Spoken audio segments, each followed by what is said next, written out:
اچھا بچوں، ہم نے ایک بڑا اہم حصہ حل کر دیا لیکچر میں۔ وہ کیا تھا بیٹا؟ آپ کو میں نے نظم کے جو ہے وہ لغوی اصطلاحی معنی بھی بتا دیے، آپ کو میں نے پابند نظم کی تعریف بھی بتا دی، تھوڑا سا ابتدائی اردو ادب کا بتا دیا، اردو کے ناموں کا ذکر کیا، پھر میں نے آپ کو اردو شاعری کے پہلے شاعر کون تھے اس کے مطابق بتا دیا۔ ہم نے ماہر القادری کی حالات زندگی، شاعرانہ خصوصیات، مجموعہ کلام پر بات کی۔ ہم نے حمد کی تعریف دیکھی، لغوی تعریف، اصطلاحی تعریف، خصوصیات اور چند اشعار دیکھ لیے۔ سوال نمبر 3 ہمارا حل ہو گیا۔ اب آتے ہیں بیٹا ایک اہم حصے کی طرف جو ہے اس نظم کا خلاصہ۔ آپ کیا کریں بیٹا؟ آپ کھول لیں اپنا صفحہ نمبر 115 کھولیں، اور سب سے پہلا یہ کام کریں کہ جو یہاں پر میں نے لکھا ہوا ہے، میں آپ کو بتا رہا ہوں، ہر شعر کے اندر سے ایک جملہ نکالا ہے میں نے، ٹھیک ہے؟ ایک مرکب نکالا ہوا ہے، آپ کو مرکبات نظر آئیں گے، ٹھیک ہے؟ مرکبات، چلیں ایک ہوم ورک آپ کا یہ بھی، آپ نے مرکب بھی بتانے ہیں یہ کون سے مرکب ہیں۔ تو یہ مرکبات جو ہیں ان کو ہائی لائٹ کریں ہائی لائٹر سے، جیسے یہ دیکھیں میں نے بک کے اوپر کیے ہوئے ہیں، ہائی لائٹ کیے ہوئے ہیں۔ تو سب سے پہلے شعر کے اوپر آپ کو نظر آئے گا فکر و دانش کی معراج، اس کو ہائی لائٹ کریں۔ دوسرے شعر کے اندر ذرے ذرے کی شہادت کو ہائی لائٹ کریں۔ تیسرے شعر کے اندر جوہر کو توانائی کو ہائی لائٹ کریں۔ چوتھے شعر کے اندر آبشاروں کا ترنم، اس کو ہائی لائٹ کریں۔ اور پانچویں شعر کے اندر اس کو تو بیٹا خصوصاً ہائی لائٹ کریں، آیات الہی، آیات الہی کو خاص طور پر ہائی لائٹ کر کے دیکھیں، میں نے اس کو ببل بنا دیا اس کے اندر، تو آیات الہی کو آپ نے خاص ہائی لائٹ کر لینا ہے۔ اس ٹاپک پر جب ہم بات کر رہے ہیں خلاصے پر، ان پوائنٹس کو آپ سمجھ جائیں بیٹا، پورے کی پوری نظم کا خلاصہ ان پوائنٹس سے لکھ سکتے ہیں۔ سوال نمبر 1 بھی انہی پوائنٹس سے ہیڈنگ سے لکھیں گے، سوال نمبر 2 بھی انہی ہیڈنگ سے لکھیں گے، اور سوال نمبر 6 بھی انہی ہیڈنگ سے لکھیں گے۔ سوال نمبر 1 کیا ہے؟ یہ سب آیات الہی ہیں، ذرا غور سے دیکھ، ہم کے اشعار کے پس منظر میں اس مصرے کی وضاحت کریں، تو مصرے کی وضاحت آپ مصرع لکھیں گے اور وضاحت میں یہ والی ہیڈنگ لکھیں گے، یہ ساری باتیں لکھیں گے۔ دوسرا آپ سوال پڑھیں گے تو ہم میں اللہ تعالیٰ کی جن صفات کا ذکر ہے اسے بیان کریں، تو یہی صفات ہیں۔ اس کے بعد سوال نمبر 6 آپ پڑھ لیں، تو سوال نمبر 6 لکھے گا حمد کا خلاصہ تحریر کریں، تو خلاصہ بھی یہی ہے بیٹا۔ یہاں پر میں آپ کو بالکل جو ہے مختصر طور پر یہ چیزیں سمجھاتا ہوں، زیادہ باتیں آپ انشاءاللہ جب تشریح پڑھ لیں گے تو پھر آپ خلاصے کو زیادہ اچھے طریقے سے لکھنے کے قابل بھی ہو جائیں گے، آپ کے سوالات بھی حل ہو جائیں گے۔ خلاصے کے اندر جو پوائنٹس لکھے ہیں وہ ہے کیا ہیں؟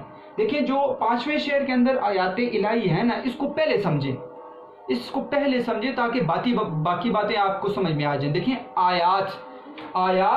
آیت کی جمع ہے، آیت کہتے ہیں نشانی کو، آیات نشانیاں، اللہ تعالیٰ کی نشانیاں کیا ہیں؟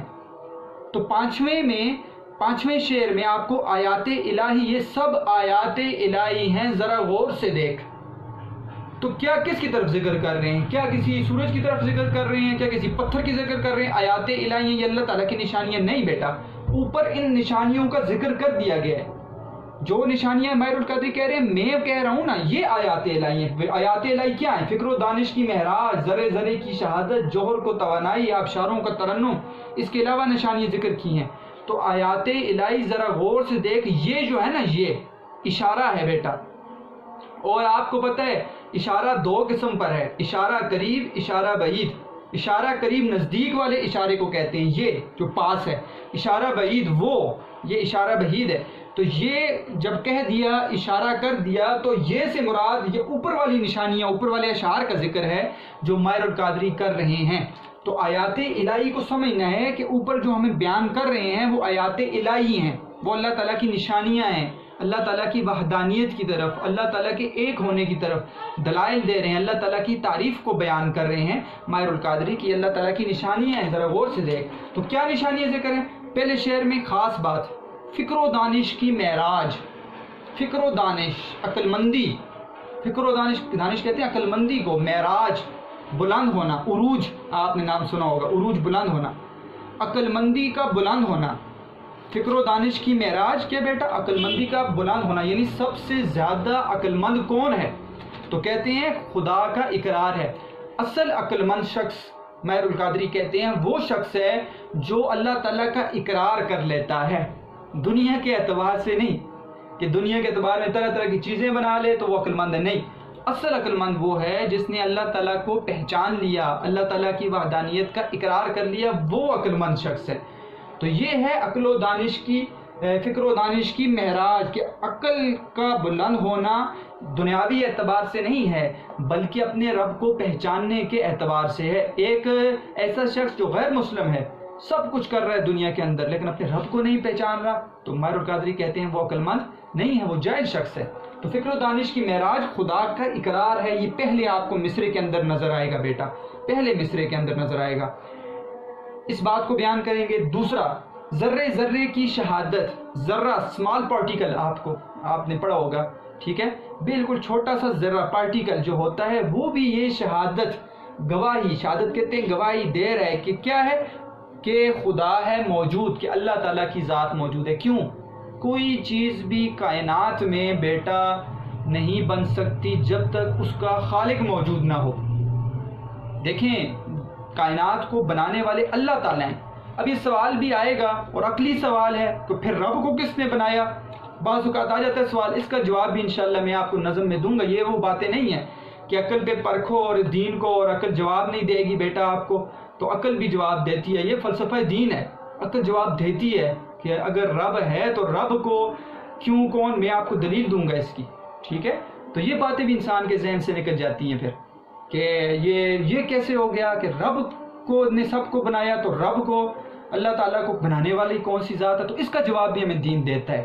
اس سے بھی انسان کا دل جو ہے نا مسلمان کا، وہ صاف ہونا چاہیے۔ انشاءاللہ اس کا بھی جواب دوں گا میں آپ۔ ذرے ذرے کی شہادت، گواہی دے رہا ہے ایک ذرہ ذرہ کہ اللہ تعالیٰ کی ذات موجود ہے۔ سب چیزوں کو دیکھو، وہ تو بڑی چیزیں ہیں، پہاڑوں کو چھوڑو، دریاؤں کو چھوڑو، سمندر کو چھوڑو، ٹھیک ہے، آبی مخلوقات کو چھوڑو، ٹھیک ہے، خشکی تری پر رہنے والی چیزوں کو چھوڑو، ٹھیک ہے، کائنات کے اندر پورے نظام شمسی کو دیکھو، ٹھیک ہے، اور سارے آپ ستاروں کو دیکھو، سیاروں کو دیکھو، سورج کو دیکھو، تاروں کو دیکھو، چاند کو دیکھو، ٹھیک ہے، ہر چیز کو دیکھو، لیکن چھوڑو یہ بڑی چیزیں ہیں۔ ماہر القادری کہتے ہیں ایک ذرہ، ٹھیک ہے، چھوٹا سا ذرہ بھی تم لے لو نا، تو ذرے کو دیکھو اور آپ کو ہوا میں آپ کو پھرتا ہوا ذرات نظر آتے ہیں، تو وہ ذرات بھی ہیں نا، اس کو بنانے والے بھی رب کی ذات ہے، وہ گواہی دے رہا ہے، وہ بھی کہہ رہا ہے کہ رب موجود ہے۔ جوہر کو توانائی، تیسری بات، تیسرے شعر کے اندر، کل اشعار کتنے ہیں بیٹا؟ 6، تو تیسرے شعر کے اندر جوہر کو توانائی، جوہر کسے کہتے ہیں بیٹا؟ جوہر اصل میں کہتے ہیں ہر چیز کی اصل کو، کسی چیز کی اصل جو ہوتی ہے نا بیٹا، وہ جوہر ہوتی ہے۔ مثال کے طور پر میں آپ کو یہ کہتا ہوں کہ آپ پنکھی کو دیکھ لیں، تو پنکھا تو اصل نہیں ہے، پنکھے کے پیچھے جو معدنیات استعمال ہوئی ہیں، ٹھیک ہے، وہ کس کی اصل ہے؟ مثال کے طور پر میں آپ کو یہ کہتا ہوں کہ آپ بیڈ کو دیکھ لیں، وہاں پر بیڈ پڑا ہے، اس کی اصل وہ لکڑی ہے جو استعمال ہوا ہے۔ پھر لکڑی کہاں سے؟ ایک درخت کو بنانے والا کون ہے؟ پھر اللہ کی ذات ہے۔ کہتے ہیں دیکھیں ہم یہ کہہ سکتے ہیں کہ اس بیڈ کو بنانے والا اللہ کی ذات ہے۔ آپ کہیں گے یہ کیسے، یہ تو لکڑی ہے اور اس کو بنانے والا تو وہ کاریگر ہے جس نے اس کو بنایا۔ نہیں بیٹا، کاریگر کو بنانے والا بھی اللہ ہے اور لکڑی اللہ تعالیٰ پیدا کرتے ہی نہ، تو پھر کیا ہے؟ تو پھر یہ چیز بنتی ہے آپ کو۔ تو جوہر کہتے ہیں ہر چیز کی اصل کو، کہ اس بیڈ کی اصل کیا ہے؟ وہ لکڑی ہے، ٹھیک ہے، وہ درخت ہے، تو اس کو توانائی، اس کو طاقت، اس کو بنانے والی ذات، وہ کس کی ذات ہے بیٹا؟ وہ اللہ کی ذات ہے۔ تو جوہر کو توانائی اسی خلاق نے دی ہے، اسی خالق نے، اللہ نے کس کو توانائی دی؟ ہر چیز کی اصل کو توانائی، ہر چیز کی ابتدائی چیز، ٹھیک ہے، جو جس چیز سے وہ بنی ہے اس کو بنانے والا۔ دیکھیں گلاس، شیشے کا شیشہ بنا ہے، تو یہ بھی تو اللہ تعالیٰ نے پیدا کی ہیں چیزیں، نہ ہوتی تو گلاس کہاں سے بنتا؟ اور جو چیزیں انسان بنا رہا تو انسان کا بھی خالق اللہ ہے۔ تو ہر چیز کی اصل کو طاقت دینے والے کی ذات کون سی ہے؟ اللہ کی ذات ہے۔ آبشاروں کا ترنم موسیقیت کو کہتے ہیں بیٹا، کہ آپ پہاڑوں سے گرتے ہوئے پانی کو دیکھو، ایک تو اس کا نظارہ دیکھو، ایک اس کی آواز کو محسوس کرو۔ وہ جو آواز آ رہی ہے اس کی موسیقیت، اس کا ترنم، اس کو بھی پیدا کرنے والا وہ کون ہے؟ وہ اللہ تعالیٰ کی ذات ہیں۔ تو یہ 4 پوائنٹس ہیں جن کو ہم مختصر یہاں پہ میں نے ذکر کر دیا، یہ خلاصہ ہے آپ کا۔ اس کے علاوہ بھی آپ کو باتیں ملیں گی جو ہم تشریح میں ذکر کریں گے، لیکن ان 4 پوائنٹس کو ذکر کرنے سے آپ کا خلاصہ بھی حل ہو جائے گا، آپ کا سوال نمبر 1، 2 اور 6 آپ کا حل ہو جائے گا۔ آیات الہی میں کیا لکھنا ہے بیٹا؟ آیات الہی میں ذکر کرنا ہے کہ ماہر القادری نے تمام کی تمام جو نشانیاں فکر و دانش کی معراج، ذرے ذرے کی شہادت، جوہر کو توانائی، آب اشاروں کا ترنم ذکر کیے ہیں، یہ سب اللہ تعالیٰ کے موجود ہونے پر اور اللہ تعالیٰ کی وحدانیت پر گواہی دے رہی ہیں کہ اللہ تعالیٰ کی ذات موجود ہے، اور ماہر القادری انہی جملوں سے اپنے رب کی تعریف کو بیان کر رہے ہیں۔ یہ ہے بیٹا اس کی اصل، ٹھیک ہے۔ نوٹس کو بھی فالو کریں، نوٹس سے بھی مدد لیں، لیکن اصل چیز ہے خود نکالیں بیٹا، یہ خود نکالیے، ٹھیک ہے۔ تو آپ بھی اس طرح نکالیں، ہر نظم کے اندر سے ہیڈنگز ہم خلاصہ نکالیں، ہم ان کی ہیڈنگز کو دیکھیں تاکہ ہمیں آسان ہو۔ یہ نہیں ہے رٹا لگا دیا اور لکھنے شروع ہو گئے، نہیں، یہ نکالا، خود لکھا بیٹا، چیز کو سمجھا کیا ہے۔ تو تشریح بیان کروں گا انشاءاللہ، تو آپ کو بیٹا میں تشریح اتنی لمبی نہیں کروں گا، ٹھیک ہے۔ خصوصیات حمد ہے، دل تو کرتا ہے بیٹا اور باتوں کو بھی ذکر کیا جائے، شاعری میں اور بھی بیان کی جائے باتیں، لیکن اتنی بات کو ذکر کریں گے تاکہ آپ کے لیے تشریح آسان ہو جائے، آپ کے لیے شعر انتہائی آسان بن جائے، انتہائی آسان۔ پہلے شعر کو ہم سمجھیں گے، شعر کہتا کیا ہے، 2 جملوں کے اندر، ٹھیک ہے، آپ کو سارے کے سارے شعر کی سمجھ آ جائے گی، پھر اس کی تشریح بیان کریں گے۔ دیکھیں بیٹا، یاد رکھنا ہے شعر کو سمجھنے کا آسان طریقہ کیا ہے، انشاءاللہ وہ میں اس میں ذکر کروں گا، آپ کو پہلے شعر سے سمجھاؤں گا کہ شعر کو پہلے آپ سمجھیں، ٹھیک ہے، اس کو نثر میں تبدیل کریں، پھر تشریح کی بات ہوتی ہے، ٹھیک ہے بیٹا۔ تو مجھے یقین ہے کہ آپ کو خلاصہ سمجھ آ گیا، سوال نمبر 1، 2، 6 بھی اسی سے حل ہو جائے گا۔ آپ نے یہ کرنا ہے بیٹا، اس کی ہیڈنگز کو آگے آپ نے خود لکھنا ہے، یہ اس وقت کریں جس وقت میں تشریح پوری کی پوری بیان کر لوں، پھر آپ یہ سوال کر لیں۔ ابھی آپ کا ہوم ورک آپ کا کیا ہے، آپ نے حمد والا سوال کرنا ہے بیٹا، یہ صرف ہوم ورک ہے آپ کا، اور حالات زندگی والا آپ نے یہ سوال کرنا ہے، یہ بکس پہ آپ کرتے ہوتے ہیں، ٹھیک ہے، یہ آپ نے حل کرنا ہے۔ تو ہوم ورک صرف آپ کا یہ ہے، خلاصہ کا سوال آپ اس وقت کریں گے جس وقت میں تشریح ساری کی ساری پڑھاؤں گا۔ انشاءاللہ نیکسٹ لیکچر میں ہم پہلے شعر کی تشریح کو دیکھتے ہوئے اشعار کی تشریح کرنے کا طریقہ انشاءاللہ سیکھیں گے، پھر آگے تشریح بیان کروں گا، تاکہ آپ کا ایک سوال نمبر کون سا بیٹا، سوال نمبر 3 آپ کا حل ہو جائے گا اشعار کی تشریح والا۔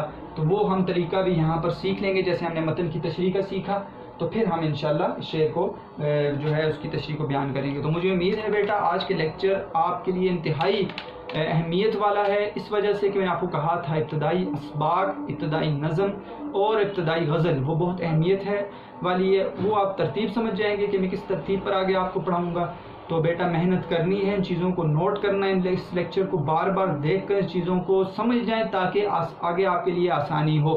مجھے امید ہے آپ جس طرح محنت کر رہے ہیں بیٹا اسی طرح محنت کرتے رہیں گے۔ خوش رہیں، آباد رہیں، والسلام۔